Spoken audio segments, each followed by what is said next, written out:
Monsieur le Président, vous avez, dans vos axes les plus importants, retenu 4 thématiques sur lesquelles va travailler, ou plutôt a commencé à travailler l'Université Mohamed Khomeini d'Oujda. Parmi ces 4 axes, la gouvernance. Qu'en est-il exactement? Bon, comme vous savez, la gouvernance, c'est la charnière au niveau du management de l'université. Et donc, nous avons tout d'abord commencé par compléter les structures. Donc, il se trouve qu'aujourd'hui, l'université Mohamed Khomeini, c'est une université pluridisciplinaire, mais il y a des établissements qui sont relativement jeunes.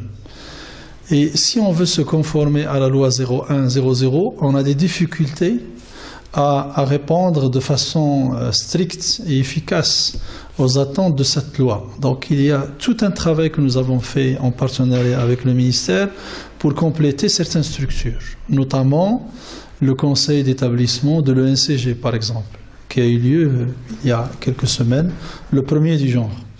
Nous sommes en train de mettre mettre en place la même démarche au niveau de l'ENSA de l'Hussima, par exemple. Ce sont 2 établissements qui manquent encore de structure opérationnelle en tant que de conseil d'établissement. Et bien évidemment, tout ce qui va suivre en termes de réglementation, en termes de structures associées, comme les départements, par exemple, comme les commissions permanentes émanant des établissements. Donc ça, c'est le premier travail, le premier challenge que l'université a pratiquement complété. Maintenant, un deuxième volet, c'est un petit peu rationaliser, optimiser les ressources, que ce soit les ressources humaines, les ressources financières et aussi la logistique. Donc, la première chose sur laquelle nous avons travaillé, c'est de mettre en place un directoire de l'université. Donc, nous avons la direction de l'université qui est constituée par le staff de la présidence, c'est-à-dire le président, les 2 vice-présidents et le secrétaire général, en plus des chefs des établissements. Donc ça fait une équipe de management qui permet d'avoir une cohérence en termes de vision et en termes sur le plan stratégique. Et sur cette base, nous avons aussi travaillé sur la mise en place de plateformes communes de travail. Et donc, le premier volet, c'est tout ce qui est organisation administrative. Donc aujourd'hui, nous avons l'avantage et la chance d'avoir un campus, par exemple, sur Oujda, qui est relativement compact, où nous avons pratiquement une grande partie des établissements qui se trouvent sur le même site, sur un campus. Donc ça nous permet d'avoir, par exemple, des services communs. Donc nous sommes en train, dans la phase terminale de mise en place d'une division financière, par exemple, qui va gérer tout ce qui est financier. La même chose au niveau des systèmes d'information et la mise en place des nouvelles technologies de l'information et de la communication, et par la même occasion, tout ce qui touche la communication. Donc la division communication. Dans une deuxième phase, nous allons travailler sur les ressources humaines, la gestion des ressources humaines. Et aussi, donc, tout ce qui touche la logistique, nous sommes en train de mettre en place un parc auto commun avec une structure de gestion. Nous sommes en train de mettre en place une structure commune de gestion des espaces d'hébergement. Donc nous avons pu, par exemple, créer un petit espace hébergement pour la mobilité des étudiants.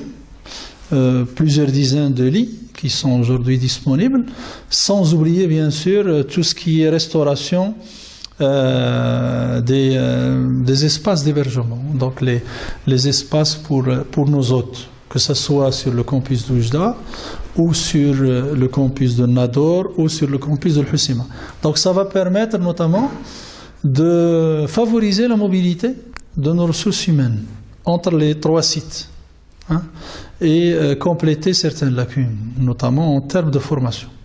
Et par la même occasion, il y a tout un travail qui est en train de se mettre en place au niveau de la mise en place d'une charte de l'enseignant-chercheur et de la mobilité pour permettre à nos enseignants-chercheurs en particulier de se déplacer et de travailler sur les 3 sites dans de très bonnes conditions.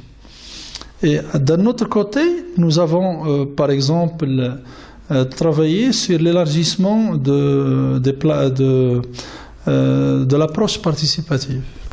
Et aujourd'hui, par exemple, on a un conseil d'université qui a des commissions permanentes, mais ces commissions permanentes, par exemple comme la commission de recherche, la commission pédagogique ou la commission de budget, elles ont besoin d'un support en termes de consultation et d'échange. Et donc nous avons créé 2 conseils consultatifs. Donc nous avons d'un côté une structure que je pense qui va jouer un rôle très important, c'est le conseil consultatif pour la recherche et la coopération.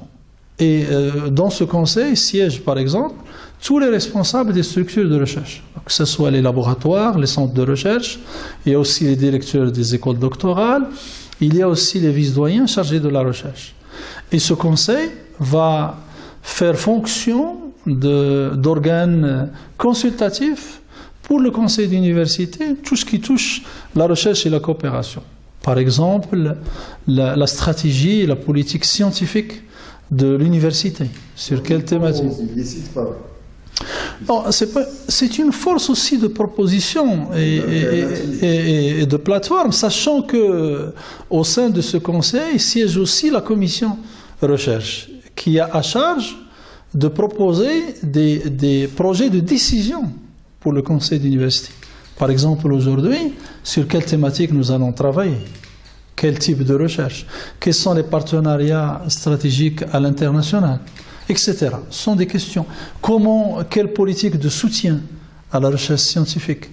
Et sur quels critères? Comment émuler l'excellence et favoriser la compétitivité entre les structures de recherche, etc. Et vous avez d'un autre côté un conseil consultatif que nous avons appelé formation et vie universitaire. Et ce conseil va jouer aussi le même rôle, mais dans le cadre pour la formation et tout ce qui est para-universitaire. Donc aujourd'hui, vous avez la commission pédagogique permanente qui a à charge notamment de proposer des filières, d'accréditer certaines filières de formation, de proposer un schéma directeur global de formation, de définir toute la politique de soutien au niveau de la formation dans le domaine de la pédagogie, etc., sans oublier tout ce qui est para-universitaire. Donc la dynamique culturelle, tout ce qui touche les activités sportives, la relation avec les ONG et avec le monde socio-économique, etc. Et donc ces 2 conseils consultatifs sont très importants parce que dans le 2e conseil, vous allez retrouver tous les chefs de département. C'est une approche concertative. C'est une approche de management participatif. C'est un management participatif. Et d'ailleurs, dans le même sens d'idée, nous allons très bientôt tenir la journée de développement du projet d'université. Et ce projet d'université va être un projet concerté. C'est-à-dire, ces conseils vont participer à la mise en place de la plateforme sur laquelle on va travailler au niveau des 4 thématiques dans des ateliers. Je reviendrai à une idée, Monsieur le Président. Au début, vous avez parlé de difficultés que vous avez rencontrées pour la mise en place pour compléter les structures existantes au niveau de l'ENSA Oujda et l'ENSA Hussein. Et quelles sont ces difficultés matérielles, financières, je veux dire, ou c'est une question de taux contraintant? En fait, vous savez, les difficultés, il va toujours y avoir des difficultés. Le plus important, c'est de bien poser le problème et de se donner les moyens de résoudre ces problèmes. Je pense que ce qui est intéressant, c'est surtout l'esprit d'équipe. Il y a aujourd'hui un directoire qui est cohérent, qui est vraiment un esprit de famille. Et on se partage tout, on discute de façon franche et responsable. Et puis, bon, même au niveau des mécanismes, par exemple, les clés de répartition du budget, les priorités et tout ça, tout se discute dans un esprit collégial d'équipe de management, de top management. Maintenant, il y a des différences de niveau entre les établissements que nous sommes en train de régler. On sait que, par exemple, nous avons ce qu'on appelle les établissements à accès ouvert, ou qui sont aujourd'hui arrivés à des niveaux en termes d'effectifs, par exemple, intenables et ingérables. Je prends le cas de la fac de droit, avec 12 000 étudiants aujourd'hui. Je prends la fac des lettres avec 8 000 étudiants, la polydisciplinaire de Nador avec 7 000 étudiants, et avec un taux d'encadrement administratif et pédagogique relativement insuffisant. Donc, maintenant, il y a des choix stratégiques sur lesquels il faut travailler. Nous sommes en concertation avec le ministère. C'est une problématique nationale qu'on retrouve pratiquement dans toutes les universités nationales. Et donc, nous sommes en train de travailler, de réfléchir pour trouver des solutions plus intelligentes qui vont faire avancer l'université. En parallèle, il y a tout un travail de mise à niveau, parce qu'il est vrai qu'il y a certains établissements qui ont eu moins de chance que d'autres. Aujourd'hui, le NCG, par exemple, avec le concours et la participation de toutes les composantes de cet établissement, et notamment, et maintenant, en train de remonter la pente. C'est-à-dire aujourd'hui, il y a tout un travail de mise à niveau et un effort colossal qui a été fait par l'université pour mettre à niveau cet établissement et le rendre à un standard similaire à ce qu'on retrouve dans d'autres établissements similaires au Maroc. Donc il y a tout un travail de mise à niveau, que ce soit sur le plan des infrastructures, il y a un travail maintenant de développement des cursus, il y a un travail en termes de recrutement aussi de corps enseignants pour renforcer l'équipe pédagogique, etc. Par la même occasion, au niveau de l'Husseima, par exemple, l'INSA de l'Husseima, c'est le même travail. Il y a tout un travail de mise à niveau qui a été fait, et aujourd'hui, ces deux établissements, par exemple, sont en chantier. On ne comprend pas par là que la mise à niveau, cette refonte des établissements scolaires, ça va concerner seulement les établissements universitaires à système régulé. Je veux dire, l'INSA, le ST, le NCG, peut-être la faculté de sciences. Ça va toucher tous les établissements universitaires de l'INPO. Ce qui est intéressant à Oujda, c'est qu'aujourd'hui, comme je vous ai dit, il y a un esprit d'équipe. Et aujourd'hui, par exemple, on ne fait plus de différence entre l'accès régulier et l'accès ouvert en termes de priorité. Aujourd'hui, par exemple, on est en train de décloisonner. On est en train de mutualiser le patrimoine. C'est-à-dire tout le patrimoine que nous avons, les espaces, par exemple, de formation, comme les amphis, les auditoriums, les salles, par exemple, d'enseignement et tout ça, notamment les salles spécialisées, notamment en multimédia, en nouvelles technologies, seront mutualisées. Par la même occasion, à la disposition de tous les établissements exactement. Et d'ailleurs, nous avons une collaboration avec l'Université Valenciennes. Il y a un outil qui est en cours d'installation pour justement faciliter la gestion des espaces et en même temps faciliter aussi la gestion des tableaux de service en termes d'enseignement.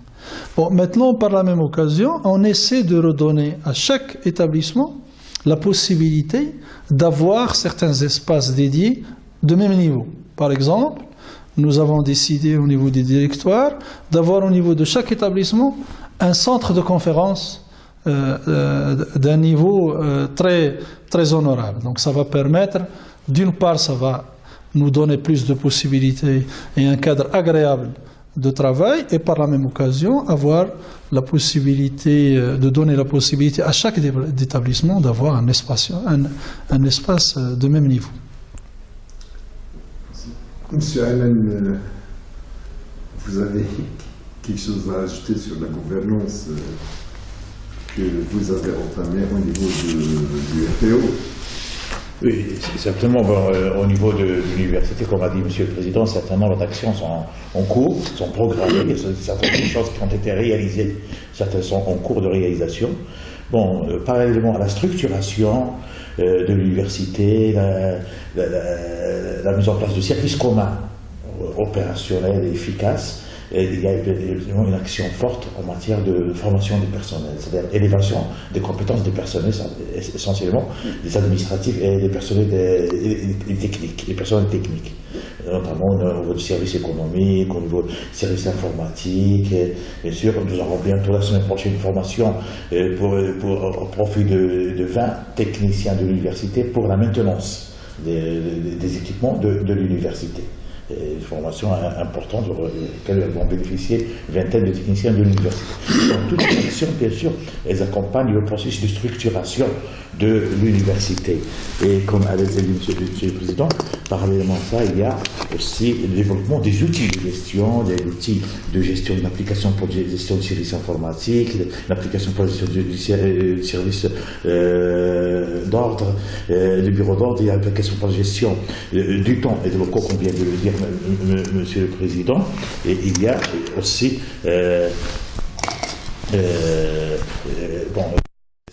ces actions de formation, notamment celle du service économique. Il y a un accompagnement de la DEPP et du ministère des Finances, qui ont déjà accompagné un certain nombre, 2 ou 3 actions de formation qui se sont venues ici il y a 2 ou 3 mois. Ils ont accompagné notre université, nos personnels des services économiques en matière de formation de personnel. Et il y a bien sûr un programme qui est tracé pour les mois à venir dans ce cadre. J'ai dit donc il y a aussi, il ne faut pas négliger également l'aspect gestion des étudiants et des études, un projet qui n'était pas encore finalisé, qui n'était pas achevé, qui n'était pas opérationnel. Bon, il y avait des embryons par-ci par-là, mais on ne peut pas parler jusqu'à maintenant d'un projet opérationnel au niveau de l'université, même au niveau des autres universités du royaume, il faut le dire franchement. Maintenant, nous avons fait un programme, vraiment de coup de pouce, coup de poing fort, pour vraiment achever, finaliser, apogée d'ici 1 mois ou 1 mois et demi. Il sera opérationnel au niveau de tous les établissements. Et ceci, parallèlement à cela, nous avons une stratégie. Monsieur le Président vient de signer un contrat avec un opérateur de communication pour la connexion des établissements distants, tels que la faculté de médecine et la faculté de Nador, et ces 2 récits qui étaient jusqu'à présent déconnectés. Donc il y avait un problème d'échange et de communication au niveau des systèmes d'information, et donc en l'occurrence celui de l'apogée. Maintenant, avec cette connexion, il y aura vraiment ce qu'on appelle un campus universitaire unique.